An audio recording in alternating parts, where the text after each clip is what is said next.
வணக்கம். CG news வாசிப்பவர் ராஜீவ்காந்தி. தருமபுரி மாவட்ட அம்மா பேரவை சார்பாக மாபெரும் திண்ணை பிரச்சாரம் இன்று பாப்பிரெட்டிப்பட்டி பேருந்து நிலையம் அருகில் நடைபெற்றது. இந்நிகழ்வினை முன்னாள் அமைச்சர் KP அன்பழகன் அவர்கள் துவக்கி வைத்தார். பின்னர் தென்னரசு அவர்கள் வரவேற்புரையாற்றினார். சிறப்புரையாக சிங்காரம், அன்பழகன் மற்றும் கோவிந்தசாமி MLA, சம்பத்குமார் MLA போன்றோர்கள் நிகழ்வினை சிறப்பித்தனர். மற்றும் மாவட்ட, ஒன்றிய, நகர கழக பேரவை மற்றும் சார்பு அமைப்பு பொருளாளர்கள் கலந்து கொண்டு சிறப்பித்து உள்ளனர். சிஜி நியூஸ் எடிட்டர், பப்ளிஷர், உரிமையாளர் ராஜீவ்காந்தி. இன்றைக்கு கூட பார்க்கலாம். இன்னைக்கு பார்த்தோம்னா இப்போ நீங்க 1000 ரூபாய் வீட்டுக்கு தரேன்னு சொன்னாங்க. ஆனா நம்ம அன்றாட பயன்படுத்தக்கூடிய அத்தியாவசிய பொருட்கள் அத்தனையுமே எந்த அளவுக்கு விலையேற்றமாக இருக்கிறது என்பது உங்களுக்கு நன்றாக தெரியும். 1000 ரூபாயை கொடுத்து விட்டு ஒரு மாதத்திற்கு ஒரு பெண்மணி இன்னைக்கு குடும்ப தலைவர் சகோதரிகள் அங்க வந்திருக்காங்க. அவங்க குடும்பத்துல பாத்தீங்கன்னாக்கா அவங்க ஒரு மாதத்திற்கு குறிப்பிட்ட ஒரு சில குடும்பத்தில் 5000 இருந்து 6000 ரூபாய் கூடுதல் செலவாகும். இன்னும் ஒரு சில குடும்பத்தில் 10,000 வரை கூடுதல் செலவாகும். ஆனால் இன்றைக்கு வாக்குறுதியில் என்ன சொன்னார்கள்?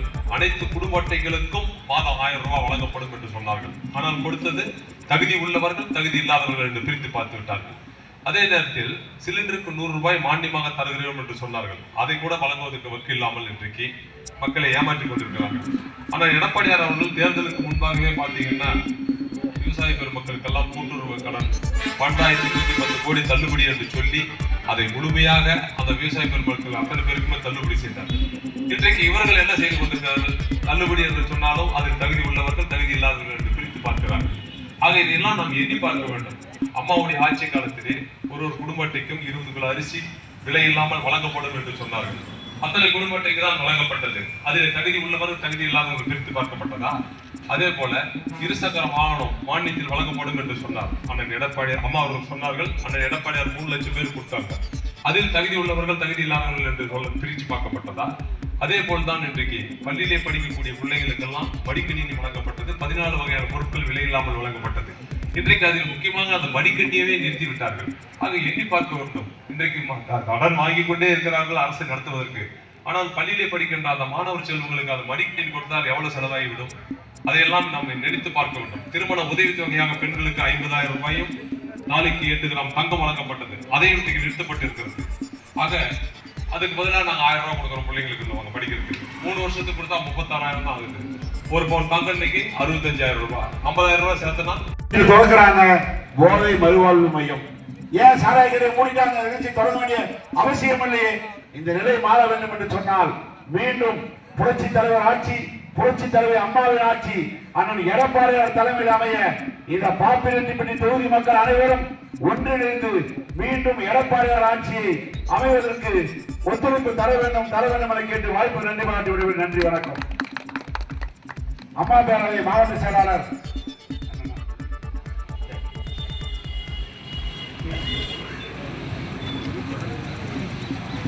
அண்ணன் கழக மாவட்ட செயலாளர் சிறப்புரையாற்றுவார்.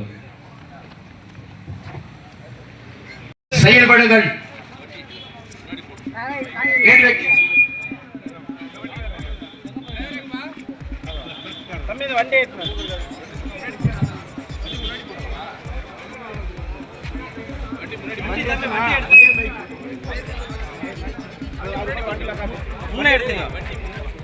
கழகத்தின் உடன்பிறப்புகளை புரட்சி தலைவி அம்மாவின் பிறந்தநாள் முன்னிட்டு என்ன பிரச்சாரத்தை நடத்தி கொண்டிருக்கிறார்.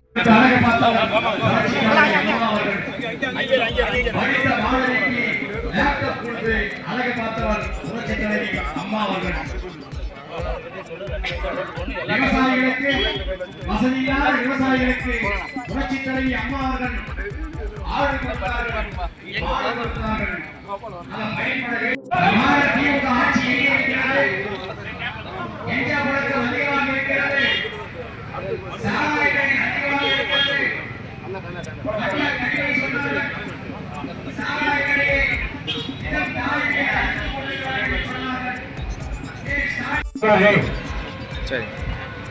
இல்லை பிரச்சார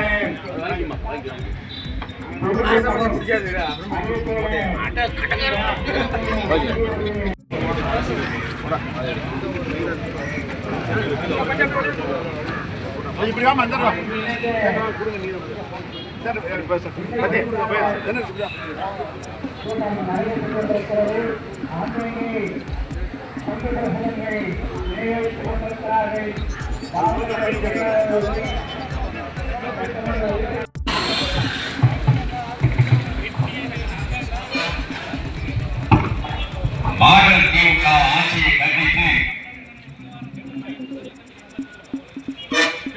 துண்டு பிரச்சாரத்தை இந்த ஆட்சியின் அலங்கோலத்தை கண்டித்து திருவுரு பிரச்சாரத்துக்கு வருகை தந்து கொண்டிருக்கிறார் நமது மாவட்ட செயலாளர் அலுவலர் KP அண்ணா அன்பழகன் அவர்களும் மக்களிடத்தை சந்தித்து ஆட்சியின் அலங்கோலத்தை உங்களிடத்தில் எடுத்துச் சொல்லி